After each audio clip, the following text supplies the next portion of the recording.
உள்ளமுடனே வாழ்க. உள்ளொரு ஜோதியே வாழ்க. உள்ளம் நிறைந்தோனே வாழ்க. நீங்காதொருவனை வாழ்க.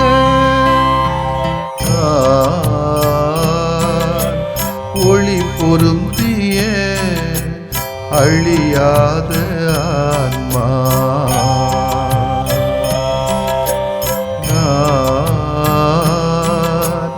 ஒளி பொருந்திய அழியாத ஆன்மா. நீ என்னில் நான் உன்னில் ஈஸ்வரா.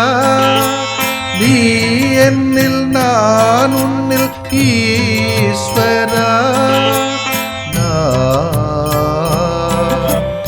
ஒளி பொருந்திய அழியாத ஆன்மா.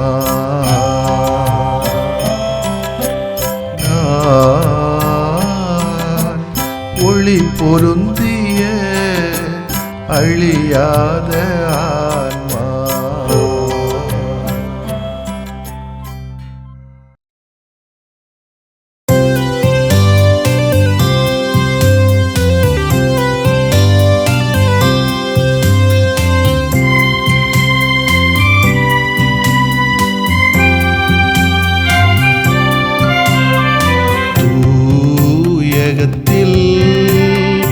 இறைவனை போற்றுங்கள். தூயகத்தில் இறைவனை போற்றுங்கள்.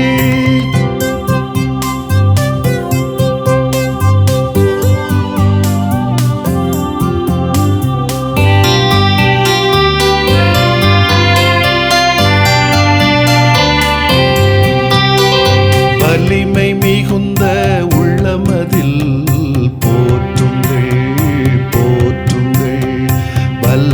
செயலை நினைந்து நினைந்து போற்றுங்கள் போற்றுங்கள். தூயகத்தில் இறைவனை போற்றுங்கள்.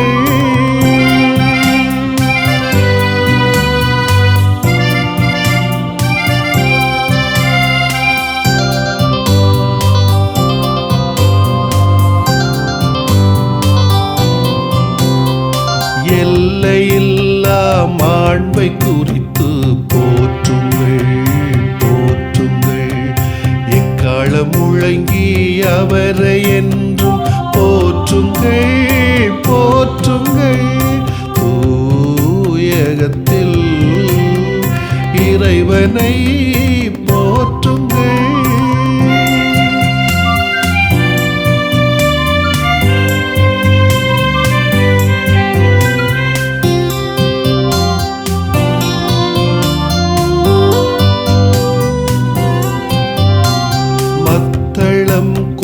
மக்கள் நடுவே போற்றுங்கள் போற்றுங்கள். குழலினை ஊதி கொஞ்சம் மொழியில் போற்றுங்கள் போற்றுங்கள். தூயகத்தில் இறைவனை போற்றுங்கள்.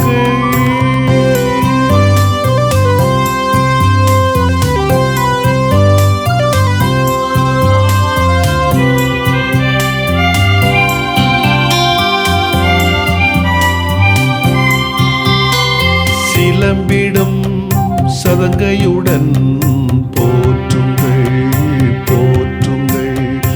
அனைத்து உயிர்களை ஆண்டவரை போற்றுங்கள் போற்றுங்கள். தூயகத்தில் இறைவனை போற்றுங்கள். தூயகத்தில் இறைவனை போற்றுங்கள்.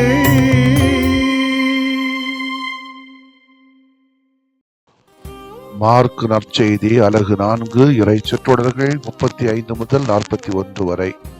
அன்றொரு நாள் மாலை நேரம் இயேசு சீடர்களை நோக்கி, அக்கரைக்கு செல்வோம் வாருங்கள் என்றார். அவர்கள் மக்கள் கூட்டத்தை அனுப்பிவிட்டு படகில் இருந்தவாறே அவரை கூட்டிச் சென்றார்கள். வேறு படகுகளும் அவருடன் சென்றன. அப்பொழுது ஒரு பெரும் புயல் அடித்தது. அலைகள் படகின் மேல் தொடர்ந்து மோத அது தண்ணீரால் நிரம்பிக் கொண்டிருந்தது.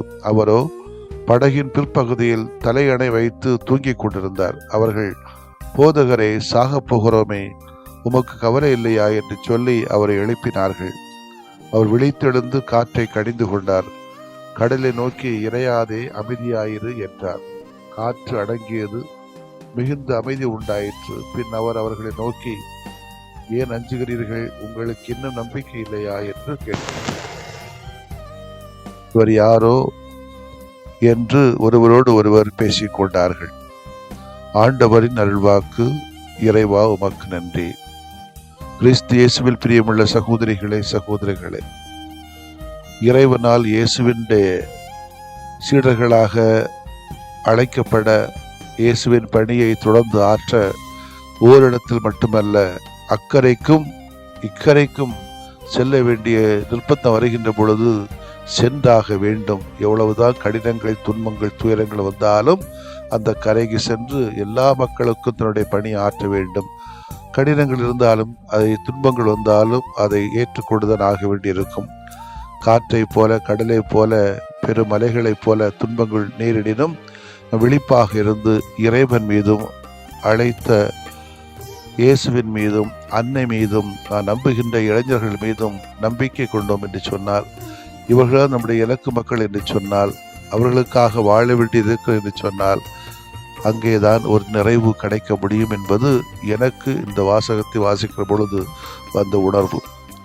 இதை சுட்டி காட்டுகிற வகையிலே தான் திருச்சபை என்று தூய ஜான் போஸ்கோ அல்லது தொன் போஸ்கோ என்பவரை இன்றைக்கு நினைவுபடுத்துகிறது. இவருடைய வாழ்க்கை வரலாறு நம்ம சொல்லுகிறது. போஸ்கோ, ஜான் போஸ்கோ என்று சொன்னாலே நமக்கு ஞாபகம் வருவதெல்லாம் இளைஞர்கள். இளைஞர்களுடைய மீது அக்கறை காட்டுகின்ற அளவுக்கு இவருக்கு எப்படி இந்த ஒரு வல்லமை, ஞானம் வந்தது என்று சொன்னார். முதலில் இவர் தாயின் துணையோடு தன்னுடைய வாழ்க்கையை ஆரம்பித்தவர். அன்பு தாய் எந்த அளவுக்கு முக்கிய பங்காற்றி இருக்கிறாள் என்பது இவருடைய வாழ்க்கையை பார்த்தால் தெரியும். சிறு வயதிலே தந்தை இழந்த போஸ்கோ தாயின் பராமரிப்பில் தான் வளர்ந்தார். குருவாக உயர்ந்த பிறகும் கூட தென் போஸ்கோவின் தாய் அவருக்கு பக்கபலமாக இருந்தார். எப்படி ஆண்டவர் இயேசுவுக்கு அன்னை மரியாள் பக்கபலமாக இருந்து எல்லா நிலைகளிலும் உதவி அவருடைய ஒரு வாழ்வின் இறுதி வரை உடன் பயணித்தாரோ, அதே போன்று தொன்போஸ்கோவின் தாயும் அவருக்கு வாழ்வின் எல்லா சூழ்நிலைகளும் உடனிருந்து அவரை தேற்றினார். ஆகவே ஒவ்வொரு தாய்மாரும் தன்னுடைய பிள்ளைகளுக்கு உறுதுணையாக இருந்து அவர்களுக்கு ஆதரவளிக்க வேண்டும் என்பதை நாம் மறந்துவிடவே கூடாது. இரண்டாவது, இவர் எந்த பணிகளை செய்தாலும் அவர் ஜெயிப்பதற்கு நேரம் ஒதுக்க தவறுவதில்லை. அன்னை மரியாவிடம் ஆழமான பக்தி கொண்டு வாழ்ந்தார். அதுதான் அவருடைய பக்தி வாழ்வு. எல்லாவித சவால்களையும் துணிவோடு எதிர்கொள்ள உறுதுணையாக இருந்தது அந்த பக்தி தான். அன்னை மீது இருந்த பக்தி. கிறிஸ்தவர்களாகிய நாம் மரியன்னையின் மீது ஆழமான பக்தி கொண்டு வாழுகிறோமா என்று சிந்திக்க வேண்டும். எங்கள் மகிழ்ச்சியின் காரணமே என்று பாமாலையில் பாடுகிறோம் மரியன்னை குறித்து. நமது மகிழ்ச்சிக்கு காரணமாக இருக்கக்கூடிய அன்னையின் மீது ஆழ்ந்த பற்றுறுதி இருக்கிறதா என்பது ஒரு கேள்விக்குறியாகத்தான் இருக்கிறது. காரணம், அவருடைய பரிந்துரை, பாதுகாப்பு மிக மிக மேலானது என்பதை நான் புரிந்து கொள்கிறேன். மூன்றாவது, முக்கியமாக இளைஞர்கள் மீது அக்கறை கொண்டவர். சலேசியன்ஸ் என்று சொன்னாலே யூத் என்று சொல்வார்கள்.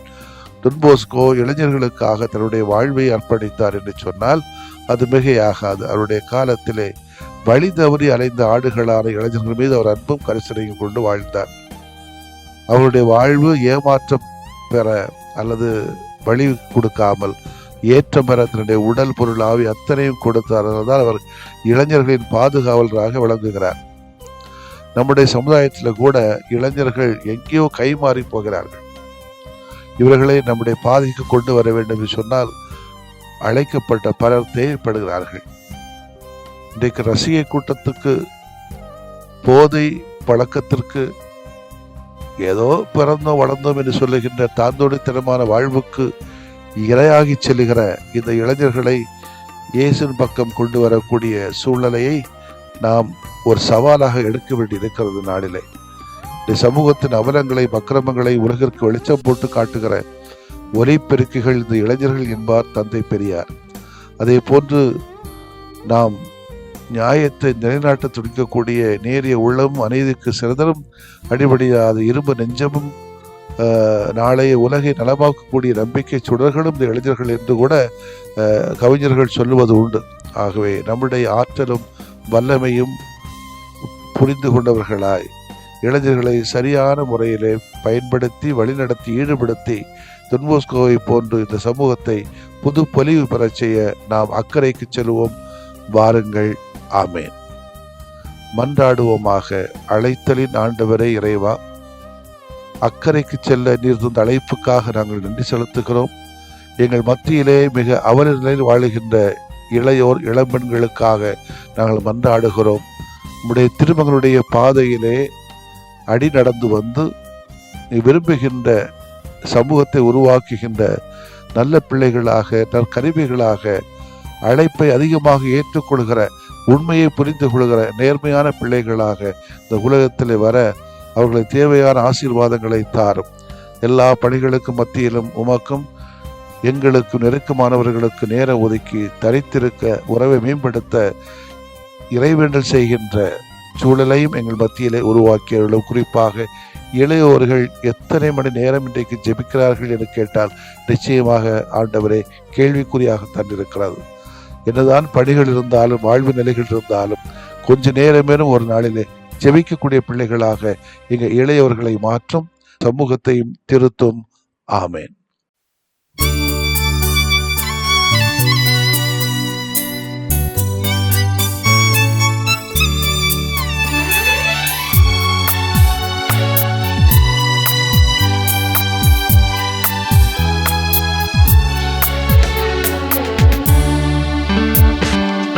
இறைவாவும் விருப்பம் இரக்கம் இரக்கம் என்றால் இரக்கத்தின் பாதையில் எமை நடத்தும். இறைவாவும் விருப்பம்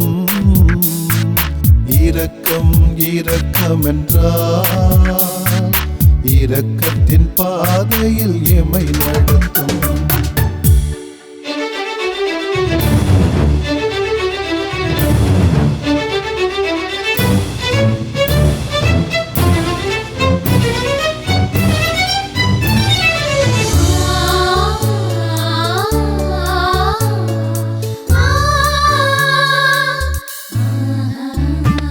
பாசத்தின் உயிர் மொழி இரக்கம், பாவிக்கு பதில் மொழி இரக்கம், மன்னிப்பின் மறுமொழி இரக்கம், மகிழ்வின் மனமொழி இரக்கம், உண்மையை கடந்திடும் இரக்கம், உணர்வினை மதித்திடும் இரக்கம், சாந்தத்தின் ஊரணி சமாதான ஊற்றும் இரக்கம். இறைவாவும் விருப்பம் இரக்கம் இரக்கம் என்றால் இரக்கத்தின் பாதையில் எமை நடத்தும்.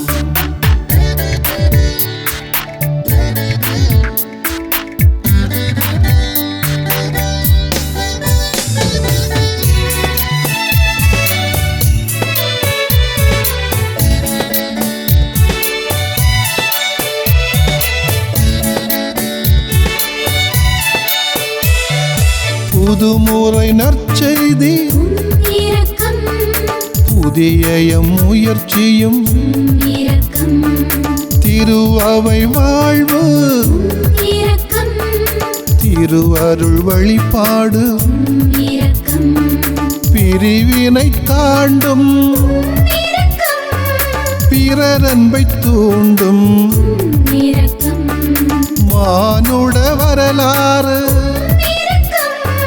மண்ணுயிர் அனைத்தும் இரக்கம். இறைவாவும் விருப்பம் இரக்கம் இரக்கம் என்றால் இரக்கத்தின் பாதையில் எமை நடத்தும். இறைவாவும் விருப்பம் இரக்கம் இரக்கம் என்றால் இரக்கத்தின் பாதையில் எமை நடத்தும்.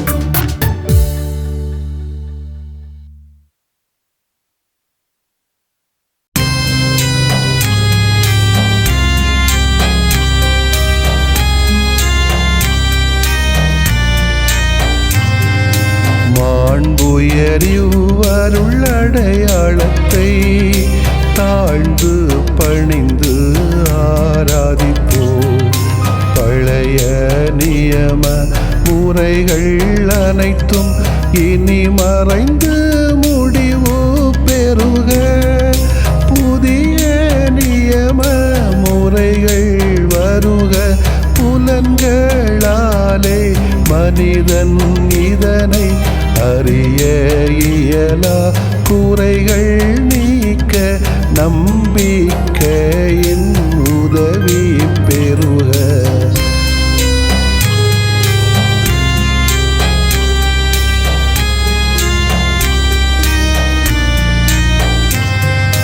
தந்தை அவர்க்கும் மகன் அவர்க்கும் புகழ்ச்சியோடு வெற்றியாக்கும். மீட்பின் பெருமை மாட்சிமையோடு வலிமை வாழ்த்து யாவுமாக.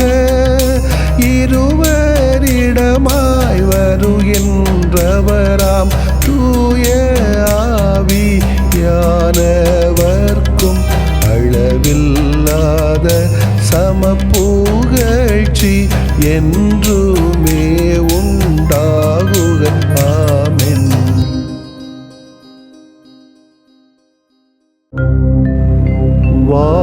வானின்று அவர்களுக்கு அப்பமளித்தீரே. இனிமையெல்லாம் தன்னகத்தில் கொண்ட அப்பம் இதுவே. மன்றாடுவோமாக. இறைவா, இந்த வியப்புக்குரிய அருளடையாளத்திலே உம்முடைய பாடுகளின் நினைவை எங்களுக்கு விட்டு சென்றீ. உம் திருவுடல் திருநத்தமாகியவற்றின் தூய மறைபொருளை வணங்கும் நாங்கள்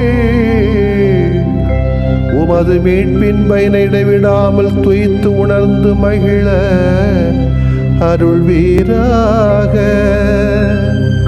தந்தையாகி இறைவனோடும் தூய ஆவியாரின் ஒன்றிப்பில் இறைவனா என்றென்றும் வாழ்ந்து ஆட்சி செய்கின்ற உம்மை மன்றாடுகிறோ.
இதய மகிழ்வில் உதயமாகும் இனிய தமிழிசையால்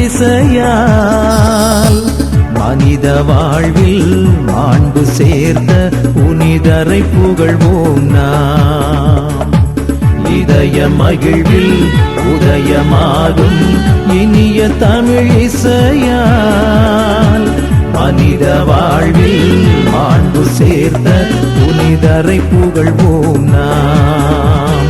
ஆஹா ஆஹா ஆஹா லல்லல்லா ஆஹா ஆஹா ஆஹா லல்லல்லா.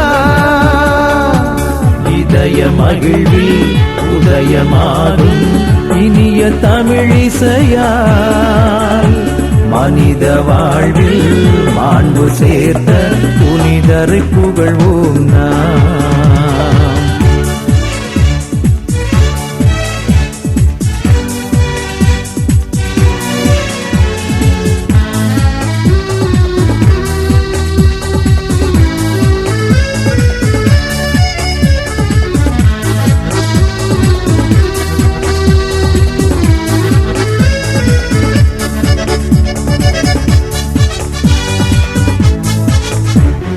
புனிதர்கள் மனிதர் மாதிரியாம், அவர் புவி வாழ்வு சரித்திர சாதனையாம்.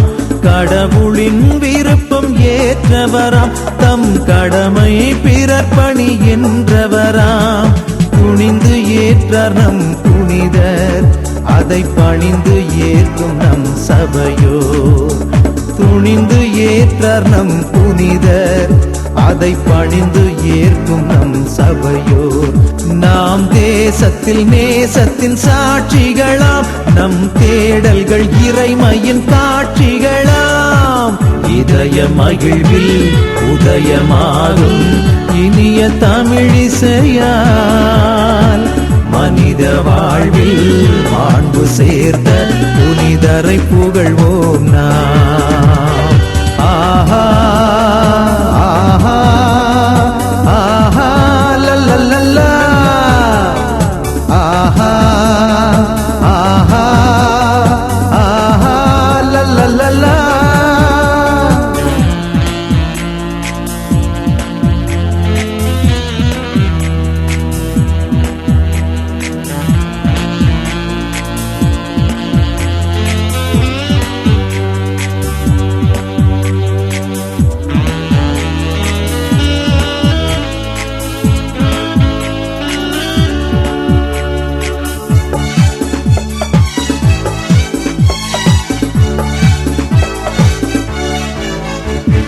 தாய் போல் இதயம் தனில் கொண்டு நம்மை தயவாய் காக்கும் அன்பு புனிதர்.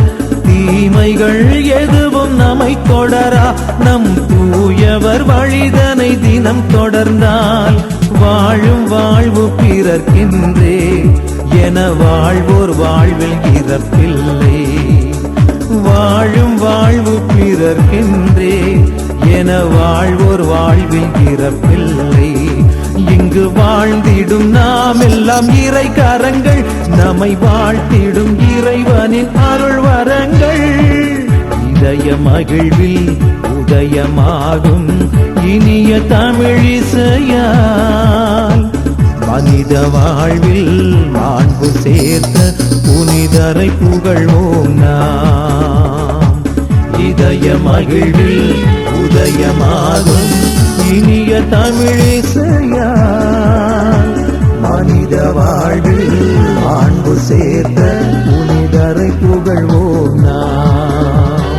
ஆஹா ஆஹா ஆஹா லல்லல்லா ஆஹா ஆஹா ஆஹா லல்லல்லா.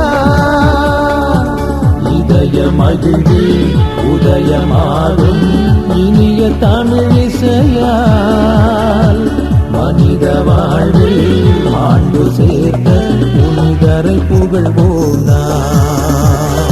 புனிதரை புகழ்வோம் நாம்.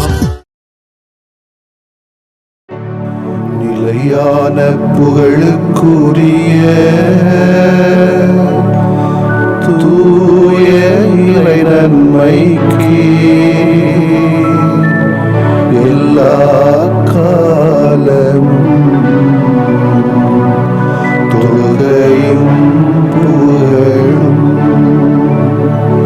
போற்றியும் ஆட்சிமையும்